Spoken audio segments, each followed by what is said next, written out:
pains.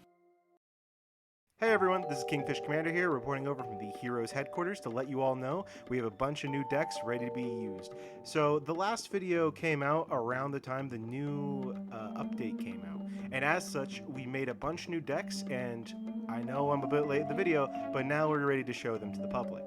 With that, I hope you all enjoy, and I'll be ranking these decks based on their consistency, their power level, and some other factors, as well as showing a gameplay video on how these decks could play. With that, I hope you enjoy, and let's get budgeting, shall we? Shadowfather, aggro. So Podfather, while not receiving any buffs, is a card I've taken more of a liking to. Shadowfather is a whole new take on Budget Green Shadow, with Fertilizer buff helping a lot with their kit. I think the power level has really increased with this one. Overall, the deck aims to make massive boards using Fertilizer and Podfather buffs while taking advantage of double strikes from Repeater. Navy Bean also provides excellent water lane support that increases the damage in other lanes thanks to Team Up, or putting it into the water lane and exhausting it, or just buffing it. That's what exhausting means. Strengths: good early game, huge stats with Podfather, multiple ways to win through Podfather's board building, Navy Bean pressure, or plant food. Weaknesses: can run out of steam fast and weak to control. Also, without drawing Fertilizer or Podfather, the deck is much weaker. Overall, the power level is a 3 out of 5, with a difficulty of 2 out of 5, and a consistency of 3 out of 5. Here's what a match of Shadowfather may look like.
Heal Midnight. Mid-range. Budget HMK uses a lot of great early game coverage with heal package and solar control options like water balloons and ice spore to pull off to the end game for your big threats like Grizzly Pear and the newly buffed Starch Lord. While Bloomerang and Power Flower provide great strike through value to finish off games fast. Pros? With lots of healing options and control tools, it's easy to make it to the late game. Lots of top end to overwhelm your opponents. Cons. Can be bricky. Your budget top end may not be strong enough. Weak to control / passive lists. Overall, it's a difficulty of 2 out of 5 with a power of 3 out of 5 and a consistency of 3 out of 5. Here's how a match of budget HMK may look like.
Burst Roots.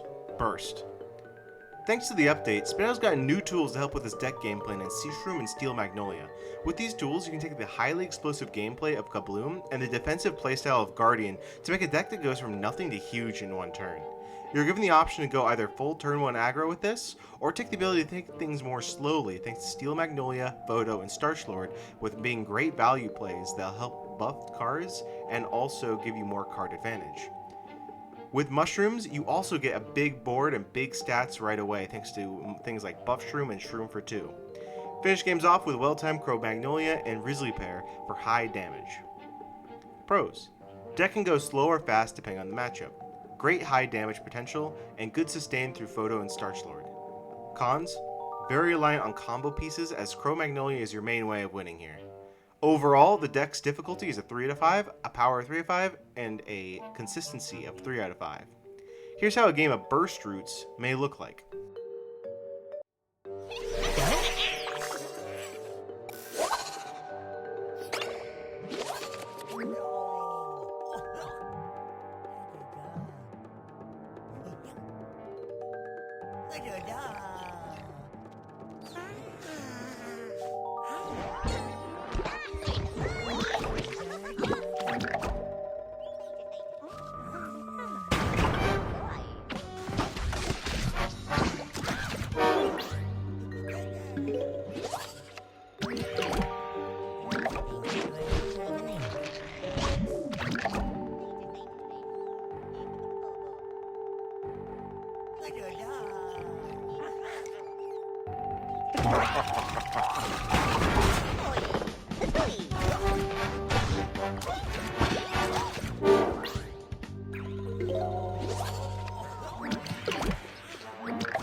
Fertfather, mid-range tribal. With Fertfather, we take the power of Fertilizer and amplify it with Podfather's just as big stat increases. With most of the deck being Peas, you have a lot of targets to hit and even turn up the stats even more with the aforementioned Fertilizer to make massive boards if they dare let the Dawn live. Pros? Lots of ways to get big statted boards. Grass Knuckles' powers give this deck good control and survivability. Cons? Podfather being removed such not drawn can hurt the deck. Sometimes you can be out-aggroed, and lastly, lacks a lot of power without the combo pieces. Overall, the deck's difficulty is 2 out of 5 with a power of 4 out of 5, and a consistency of 3 out of 5. Here's how a game of Fertfather may look like.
Budget heal mid-range.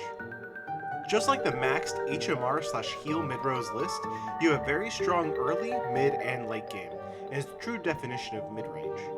Radish helps a lot in the early game as a good stats card and reactively activating Kernel Pult and Buddy. With great early game, you can approach the mid-game with strong solar options like Bloom or Power Flower. Even though we have no amphibious cards, don't let it fool you how good Navy Beam is on its own. Combine with Tricorn and you get the best of solar and smarty late games. Pros: strong early game, strong mid game, and a strong late game. Cons: doesn't really have a real game changer. You're relying a lot on your board building here. Overall, the difficulty is a 2 out of 5, a power is a 4 out of 5, and the consistency is a 4 out of 5. Here's how a game of budget HMR may look like.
Burst Flare. Burst Swarm. Burst Flare uses the typical Kabloom game plan of high burst damage and combines it with Solar Strike Through, which benefits from the buffs of Kabloom. Overall, good early game damage and great finishers with Elder and Power Flower. Not too much to say, it's a pretty simple deck. Pros: strong burst damage potential, good finishing power with buff Strike Through. Cons: weak to crazy removal, and can fall apart when put under pressure. Overall, the deck's difficulty is a 2 out of 5 with a power of 3 out of 5 and a consistency of 2 out of 5. Here's how a game of Burst Flare may look like.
Mopzilla, mid-range. Mopzilla has a very high damage output, and Solar perfectly complements Megro, allowing it to set up enough to make large Vegemite combos and greed enough to play Flourish. Thanks to the cards like Vegetation Mutation and the recently buffed Cosmos, you can get some pretty insane boards and stats galore. An optional choice is -2 Umbrella Leaf for a +2 plant food for more finishing power. Pros: high damage output. Classes complement each other well. Cons: might be hard to set up combos from time to time, and can be hard to win without Vegetation Mutation. Overall, the difficulty is a 3 out of 5, the power is a 5 out of 5, and the consistency is a 4 out of 5. Here's how a game of Mopzilla may look like.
Hyper Navy, Swarm. Nightcap's powers perfectly complement one of the strongest early games a budget hero can have with Mars and Mushrooms. You can also play near the water or just neatly together to get off Navy plus Paraplow water and follow up with a Crow Magnolia to get some great water lane pressure or just general board presence. Navy and Crow Magnolia really create some of the best offensive value in one deck. Pros: great early game and a great board building. Cons: can be derailed by heavy control and deck wants to keep its board alive. If not, it can sort of fall apart. Difficulty is around a 4 out of 5 with a power of 4 out of 5 and a consistency of 3 out of 5. Here's how a game of Hyper Navy may look like.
Yeah.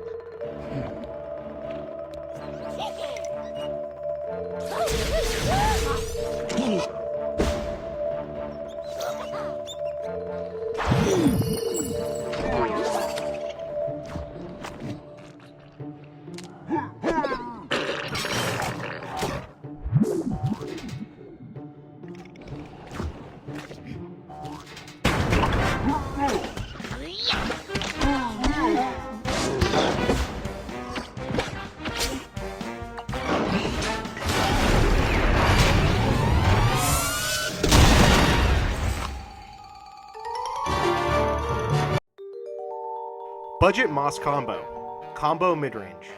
As they say, you are never safe from the captain. Budget Combo Moss is a new take on Budget Captain Combustable, which fully takes advantage of the recently buffed Fertilizer and Leafy cards. Very strong finishing power and strong board building lead to you having a deck that can win games even when you're majorly behind. Build up your leafy boards, hold on some tricks, and watch those bonus attacks fly by. Pros: high damage output and great finishing power. Cons: can be bricky and can be inconsistent. Overall, the deck's difficulty is a 3 out of 5 with a power of 4 out of 5, and a consistency of 2 out of 5. Here's how a game of Budget Comboss may look like.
Water Tempo, mid-range.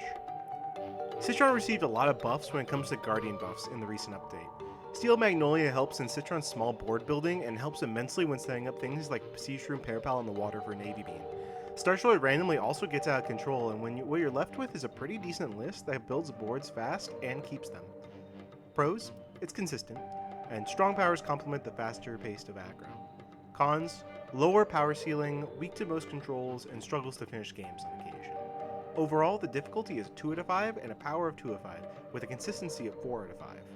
This is how a game of water tempo may look like.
Hey, thank you for making it to the end of the video. So the update came out like right as I finished the video, and a lot of stuff's going on. I was not planning on making another video for a while until the zombies one. Unfortunately, they released the update, changed plans a lot, and now I have to remake the video. Obviously, I'm done now, and thank you for watching all the way to the very end. It means a lot. I hope you can subscribe, like. I'm going to be working on the zombie video soon, and this time I promise I'll be working on it soon. And if this video can reach like 100 likes, I'll work on some of the more upgraded lists, something including like super rares and everything like that. But for now, I'm just working on the sort of 5,000 spark and lower, 7,000 spark and lower lists, because those are sort of my specialty. With that, I hope you enjoy, and if you ever think you can improve on these lists, I suggest you do so. These lists are more of templates that you can use, and I believe fully in deck creativity and being able to fully express yourself. I hope you guys can enjoy these lists that I made, however, and especially with some other help from other people. And with that, have a great day. Ciao.